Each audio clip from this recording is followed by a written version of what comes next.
My self doctor यश। आज अपन पढ़ेंगे migraine के बारे में। इस चैप्टर में आउटलाइंस ऑफ दिस लेक्चर, क्या क्या है आउटलाइंस इस लेक्चर की आउटलाइंस है पैथोफिजियोलॉजी, फिर उसके बाद में करेंगे एक्यूट अटैक ऑफ माइग्रेन का treatment, prophylaxis of migraine and new drugs of migraine. Migraine होता क्या है? माइग्रेन होता है this unilateral pulsatile headache due to dilation of cerebral vessel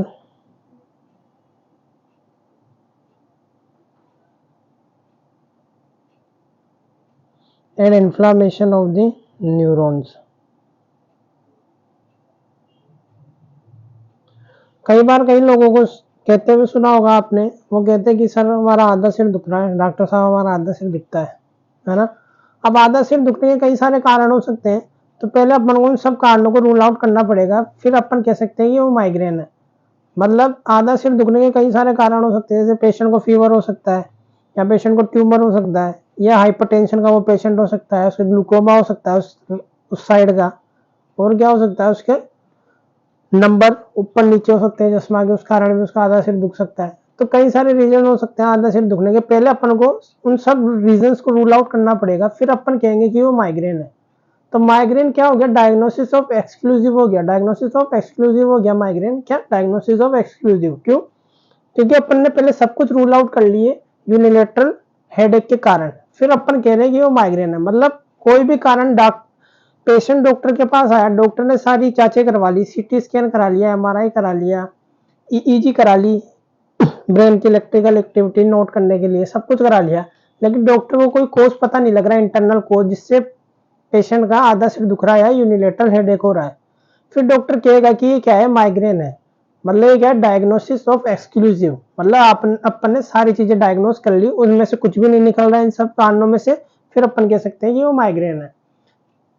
तो इसका मतलब माइग्रेन कोई खतरनाक बीमारी नहीं है। हाँ, सिर्फ वो एक सिर दर्द है जो आपको आगे काम करने से रोक सकता है। मान लो बहुत सीवियर पेन हो रहा है, उसकी वजह से आप आपका डेली लाइफ में काम नहीं कर पा रहे, तो इसलिए माइग्रेन को ट्रीट करना जरूरी है, माइग्रेन के पेन को ट्रीट करना जरूरी है। माइग्रेन की वजह से कोई पैथोलॉजिकल बीमारी नहीं हो सकती आपको कि माइग्रेन की वजह से आपको फ्यूचर में कोई बीमारी हो जाए।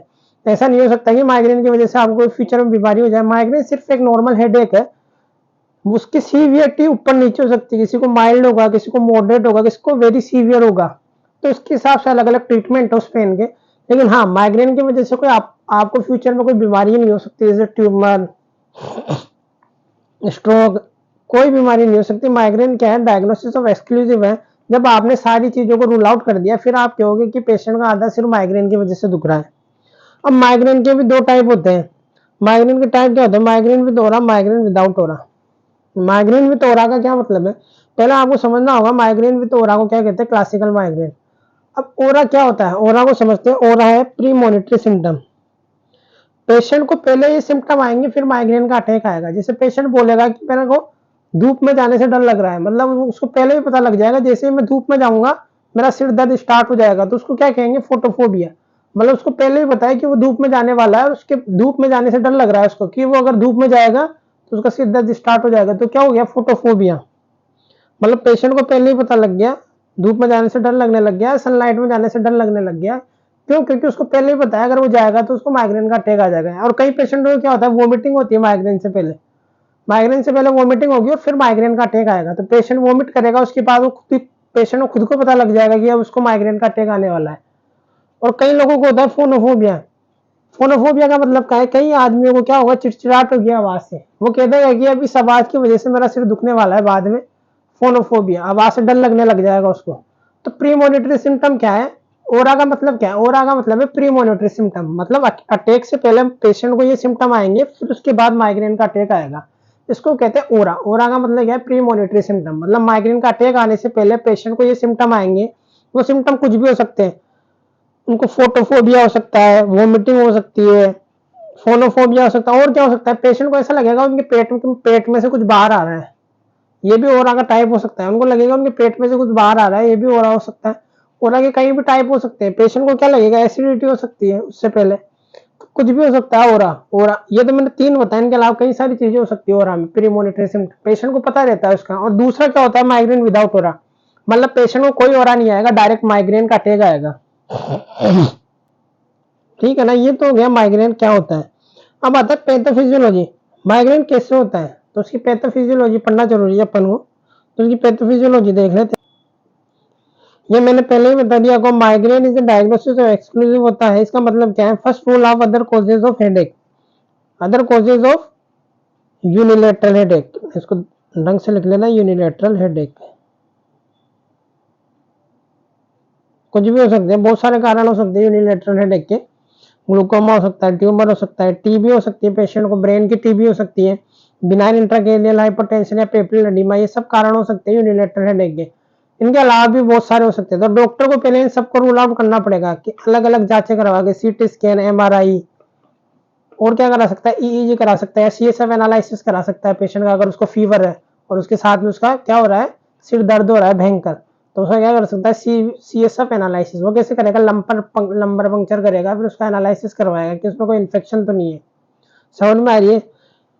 अब इससे क्या हो रहा है, डायग्नोसिस एक्सक्लूसिव है, तो इससे क्या हो रहा है, इससे घबराने की जरूरत नहीं है। It will not cause any disease in future.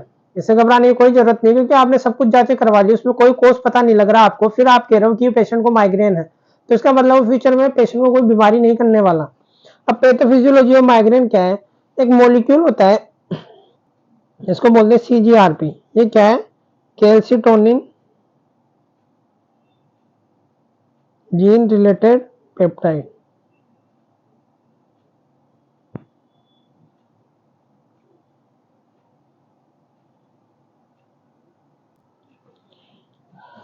ये CGRP calcitonin gene related peptide क्या है, चीफ मीडिएटर है किसका, माइग्रेन का।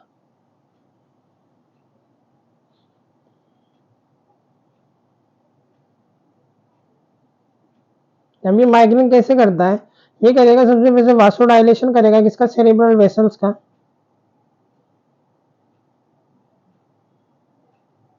और क्या करेगा, न्यूरोनल इन्फ्लामेशन ऑफ न्यूरॉन्स।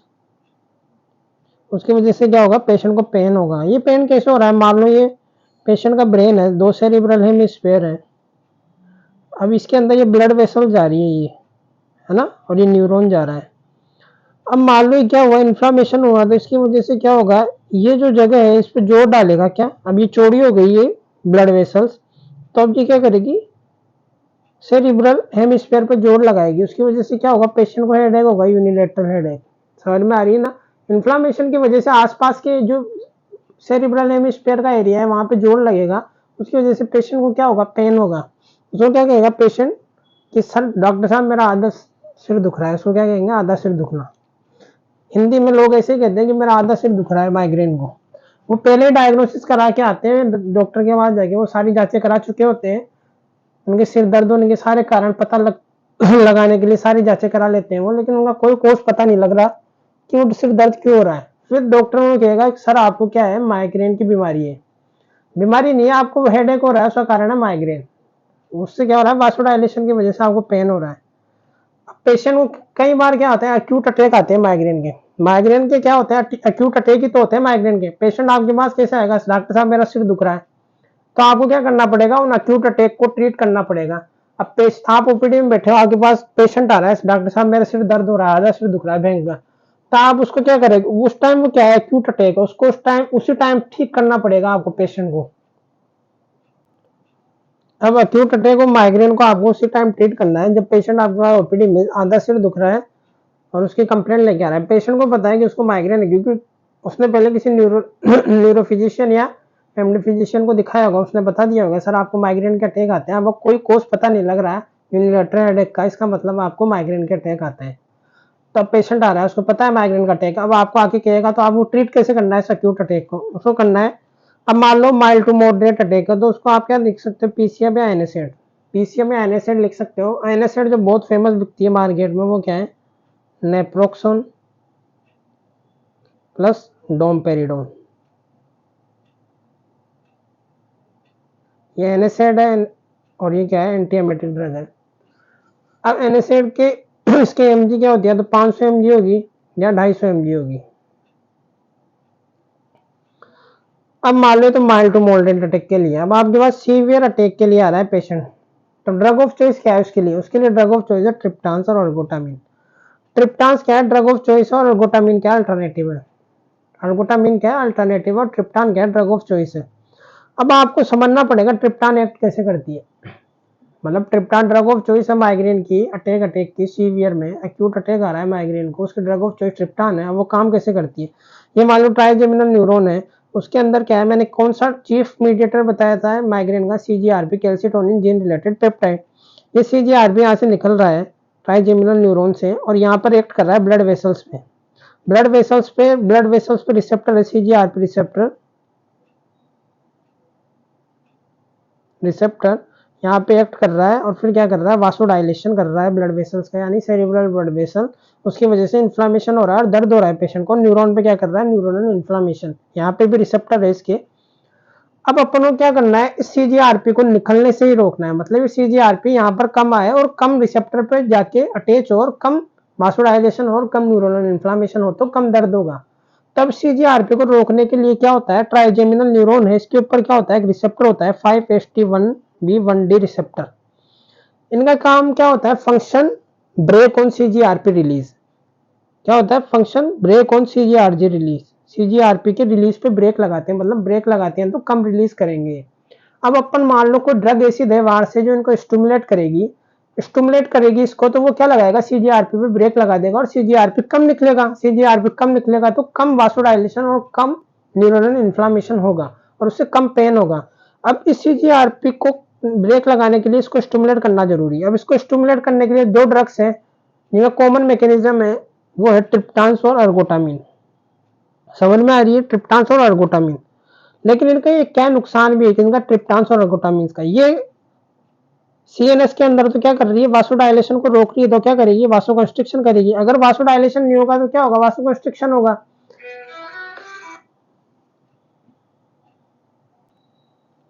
तो क्या हो रहा है, सीजीआरपी क्या कर रहा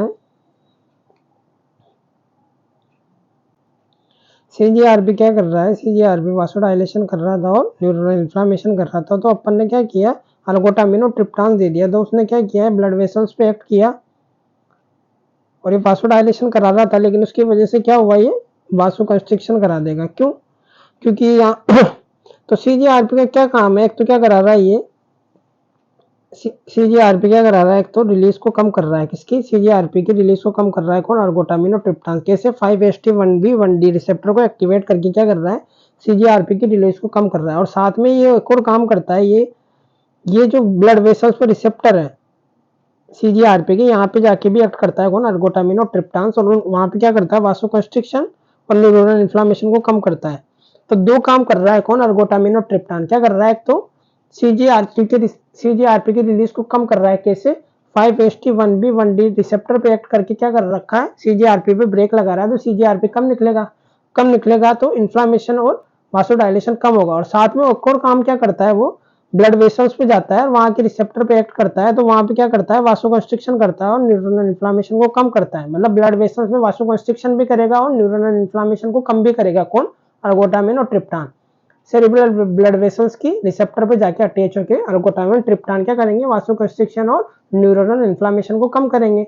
इसकी वजह से भी पेशेंट को पेन कम होगा। तो दो तरीके से एक्ट कर रखा है, एक तो सीजीआरपी की रिलीज को कम कर रखा है और एक वासोकंस्ट्रिक्शन करा रहा है और न्यूरोनल इन्फ्लामेशन को कम करा रहा है डायरेक्ट ब्लड वेसल्स पे एक्ट करके। ट्रिप्टान्स और अर्गोटामिन का ये मैकेनिज्म है एक्शन का, है ना, मैकेनिज्म ऑफ एक्शन है। अब इसके अलावा ट्रिप्टान्स और अर्गोटामिन की एक नुकसान भी है। क्या नुकसान है, ये also stimulate 5HT1B1D receptor on blood vessels on periphery. मतलब पेरिफेरी में जो ब्लड वेसल्स है वहां पे भी एक्ट करता है और वहां पे इनको स्टिमुलेट करता है रिसेप्टर को। उसकी वजह से क्या होता है, वासोकंस्ट्रिक्शन करता है पेरिफेरी में। अब है ना, सीएनएस के अंदर वासोकंस्ट्रिक्शन कर रहा था, वो तो अपने लिए अच्छा था। क्यों, क्योंकि वो क्या कर रहा था, वासोडाइलेशन को कम कर रहा था और माइग्रेन के पेन को डिक्रीज कर रहा था। लेकिन जब वो पेरिफेरी में वासोकंस्ट्रिक्शन कराएगा अर्गोटामिन और ट्रिप्टान, उसकी वजह से क्या होगा, पेशेंट को हाइपरटेंशन हो सकती है। और मान लो कोई इस्केमिक हार्ट डिजीज का पेशेंट है, तो वो कोरोनरी वासोस्पाज्म में चल गया, तो उसके लिए तो बहुत डेंजरस हो जाएगा ये ड्रग। तो इसलिए कॉन्ट्राइंडिकेटेड रहते हैं किसके अंदर, एक तो इस्केमिक हार्ट डिजीज में और एक किसके अंदर रहेंगे, एक रहेंगे हाइपरटेंशन के पेशेंट के अंदर। क्यों, क्योंकि ये पेरिफेरी में वासोकंस्ट्रिक्शन करा रहा है और अपन को बताया वासोकंस्ट्रिक्शन से बीपी इंक्रीज होती है। तो पहले ही वो हाइपरटेंशन का पेशेंट और आपने ऊपर से उसको क्या दे दिया, अर्गोटामिन और ट्रिप्टान दे दिया, तो उसकी वजह से क्या हो जाएगा, हाइपरटेंशन हो जाएगी। समझ में आ गई। और क्या होगा इसके अलावा, किसमें कॉन्ट्राइंडिकेटेड रहेंगे अर्गोटामिन ट्रिप्टान, ये रहेंगे एपिलेप्सी और प्रेगनेंसी के अंदर भी कॉन्ट्राइंडिकेटेड रहेंगे। समझ में आ रही है। अब दोनों का मैकेनिज्म मैंने बता दिया। एक तो क्या है, बोथ डिक्रीजेस सीजीआरपी रिलीज और वासो कंस्ट्रिक्शन करा रहे हैं। वासो कंस्ट्रिक्शन भी अच्छा है, लेकिन वो जब पेरिफेरी में कराएंगे तो वो कॉन्ट्राइंडिकेटेड, पेरिफेरी में भी तो कराएंगे वासो कंस्ट्रिक्शन, सिर में तो करा रहे हैं, पेरिफेरी में भी करा रहे हैं, इसलिए कॉन्ट्राइंडिकेटेड रहता है। हाइपरटेंशन के पेशेंट में कोरोनरी वासोस्पाज्म कराएंगे तो उसकी वजह से इस्केमिक हार्ट डिजीज के पेशेंट में भी कॉन्ट्राइंडिकेटेड है, और एपिलेप्सी के पेशेंट में भी कॉन्ट्राइंडिकेटेड रहते हैं। ये हो गए इसके कॉन्ट्राइंडिकेशन। किसके? ट्रिप्टान्स के। पूछ सकते हैं किस इसके कॉन्ट्राइंडिकेशन क्या है। अब अपन नाम याद कर लेते हैं ट्रिप्टान्स के। किसके? ट्रिप्टान्स के क्या कर लेते हैं, नाम याद कर लेते हैं अपन।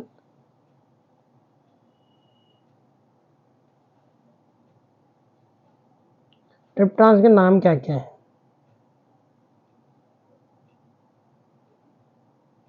एक है सुमोट्रिप्टान,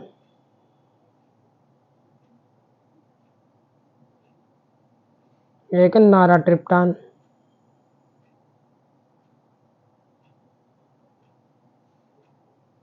ये मोस्ट पोटेंट ट्रिप्टान है।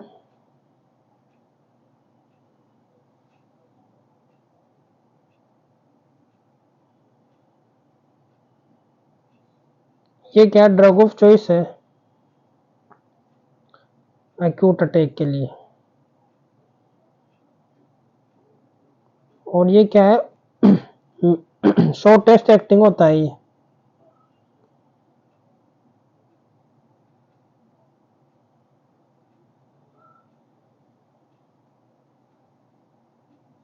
अब इसको देते कैसे? ये है सब, इसका क्या है, सब क्यूटेनियस देते हैं।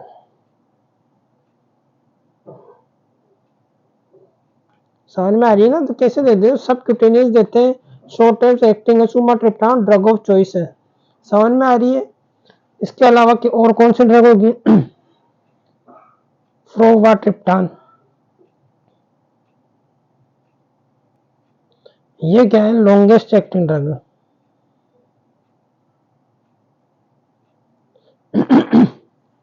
इसके अलावा क्या हो सकती है, एलिट्रिप्टान, और एक हो सकती है रिजाट्रिप्टान, ये है फास्ट चेस्ट। सोमाट्रिप्टान, तो ये 100 टेस्ट एस से याद कर लो, 100 टेस्ट है, एस है ना, तो एस से 100 टेस्ट हो गई, और ये ड्रग ऑफ चॉइस हो, और एस से फिर ये याद कर लो सबक्यूटेनियस है। नाराट्रिप्टान क्या है, मोस्ट पोटेंट है, और फ्रेवोट्रिप्टान क्या है, लॉन्गेस्ट एक्टिंग ड्रग है, और एलिट्रिप्टान और रिजाट्रिप्टान फास्टेस्ट एक्टिंग। सबके आखिरी में याद कैसे करोगे, सबके आखिरी में क्या ट्रिप्टान आ रहा है, इसलिए इस ग्रुप का नाम क्या है, ट्रिप्टान्स है। अब अर्गोटामिन किसके साथ देता है? अर्गोटामिन का कॉम्बिनेशन आता है किसके साथ, केफिन प्लस अर्गोटामिन।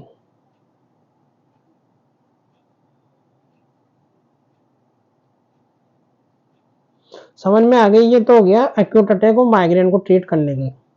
अब क्या होता है, कई बार पेशेंट क्या आता है, पेशेंट को महीने में 4-5 या 5-6 अटैक आ रहे अब उसके 5-7 दिन तो खराब हो गए महीने के, अगर उसको 5-6 दिन महीने में अटैक आ रहे हैं तो कम से कम 7-8 दिन महीने के खराब हो जाएंगे। अब पेशेंट के इतने दिन खराब हो रहे हैं तो अपन को उसको ट्रीट करना जरूरी है, चाहे उससे कोई फ्यूचर में बीमारी नहीं होगी, लेकिन पेशेंट के दिन तो खराब हो रहे हैं, उसकी लाइफ स्टाइल खराब हो रही है। तो अपन पेशेंट को ऐसी दवाई पहले ही दे दे कि उसको अटैक आई नहीं, मतलब अटैक आने से पहले उसको रोक दे। तो अपन क्या देंगे उसको, उस चीज को क्या कहते हैं अपन, प्रोफाइलेक्सिस कहते हैं। मतलब पेशेंट को बीमारी नहीं हो या अटैक आने से पहले अपन को ऐसी दवाई दे दे, रोक के रखते हैं उसको कि पेशेंट को अटैक नहीं आए। जैसे अपन को कोरोना के समय वैक्सीन लग रही थी, तो वो वैक्सीन क्या काम कर रही थी, प्रोफाइलेक्सिस कर रही थी डिजीज से, मतलब डिजीज होने से पहले उसको रोक रहे थे अपन वैक्सीन के थ्रू। वैसे अपन इसके अक्यूट अटैक को भी रोक सकते हैं कुछ दवाइयों से, उसको क्या कहते हैं, प्रोफाइलेक्सिस ऑफ माइग्रेन। अब वो कब देते हैं वो देख लेते हैं अपन।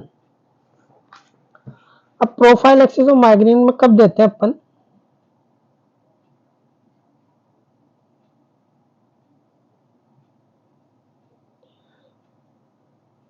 is required when if the attack are frequent, जैसे 2 से 3 से ज़्यादा बार आ रहा है मंथ में, तो उसके 5-6 दिन खराब हो जाएंगे, इसलिए अपन को उसको प्रोफाइलैक्सिस देना जरूरी है। अब इसी प्रोफाइलैक्सिस के अंदर बहुत सारे ड्रग्स आते हैं, वो अपन देख लेते हैं। प्रोफाइलैक्सिस और माइग्रेन के लिए ड्रग्स यूज में लेते हैं बीटा ब्लॉकर। बीटा ब्लॉकर कौन से काम में लेंगे अपन? नॉन सेलेक्टिव बीटा ब्लॉकर, जो बीटा 1 बीटा 2 को दोनों को क्या करे? स्टिमुलेट करे, ताकि बीटा 2 को अगर ब्लॉक करेगी तो क्या करेगी? वासो कंस्ट्रिक्शन को वासो कंस्ट्रिक्शन करवाएगी, क्योंकि बीटा 2 क्या करता है? ब्लड वेसल्स में वासो डायलेशन कराता है। अगर बीटा 2 को एक्टिवेट करेंगे तो ये बीटा 2 को ब्लॉक करेगा, तो क्या करेगा? वासो कंस्ट्रिक्शन कराएगा, तो अटैक को क्या करेगा? कम करेगा। तो क्या कर सकते हैं? प्रोफाइलैक्सिस दे सकते हैं अपन बीटा ब्लॉकर का। अब मोस्ट कॉमन जो ड्रग यूज होती है प्रोफाइलैक्सिस और माइग्रेन में, वो होती है प्रोपेनालोल। और अदर बीटा ब्लॉकर्स आर मेटाप्रोलोल, एटेनालोल, नोडालोल। ये भी नॉन सेलेक्टिव है, ये भी काम में ले सकते हैं, लेकिन मोस्ट पॉपुलर कौन सी है? प्रोपेनालोल। अब इसके बाद आती है कैल्शियम चैनल ब्लॉकर। उसके अंदर कौन सी मोस्ट कॉमन यूज होती है? फ्लूनेराजिन। ये एक और क्या काम करती है? कैल्शियम चैनल को ब्लॉक करने के अलावा सोडियम चैनल को भी ब्लॉक करती है फ्लूनेराजिन। अब एक इन दोनों का कॉम्बिनेशन आता है कि इसका प्रोपेनालोल प्लस फ्लूनेराजिन।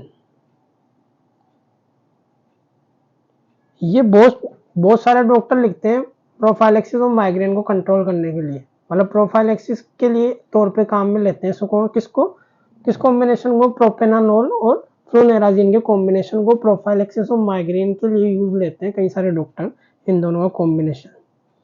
इसके अलावा क्या लिख सकता है डॉक्टर प्रोफाइलैक्सिस के लिए? ट्राइसाइक्लिक एंटी डिप्रेसेंट लाइक एमिट्रिप्टिन, इमरापेनिम, ये भी यूज में ले सकता है। उसके अलावा एंटी कन्वर्जेंट ड्रग होती है टोपिरामेड, वो भी यूज में ले सकता है। वालप्रोइट और गाबापेंटिन भी काम में आ सकती है। गाबापेंटिन और काम में आती है? न्यूरोपैथिक पेन में भी यूज में होती है,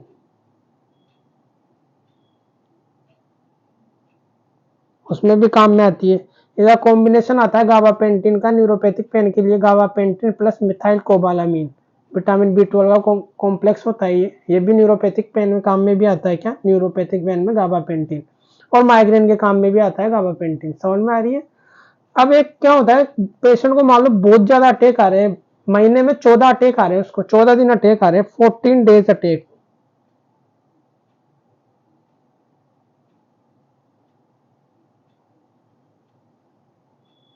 14 डेज अटैक आ रहे हैं पर मंथ।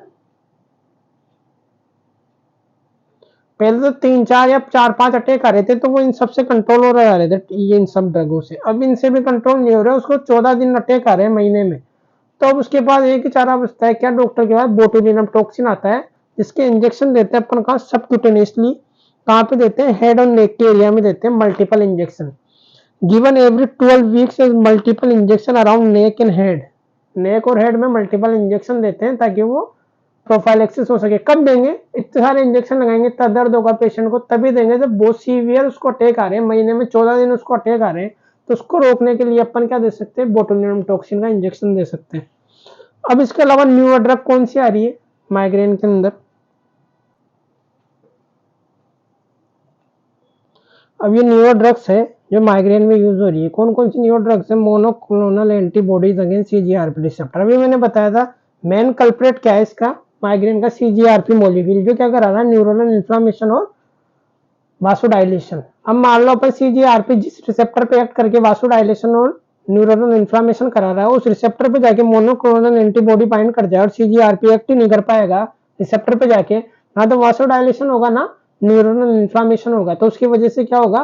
पेशेंट को पेन नहीं होगा, जिसका कारण है उसको डिक्रीज कर देगा। उस रिसेप्टर पे जाके खुद बाइंड हो जाएगी मोनोक्लोनल एंटीबॉडीज, और ना तो न्यूरोनल इन्फ्लामेशन होगा ना वासोडाइलेशन होगा। इनका नाम क्या क्या है? इरुनिमैब, गेल्सिनिजुमैब, फेमिनिजुनैब, ये इनके नाम है। ये मोनोक्लोनल एंटीबॉडी है, न्यूअर ड्रग्स है माइग्रेन के अंदर। समझ में आ गई? ठीक है, फिर ये लेक्चर यहीं खत्म कर दें।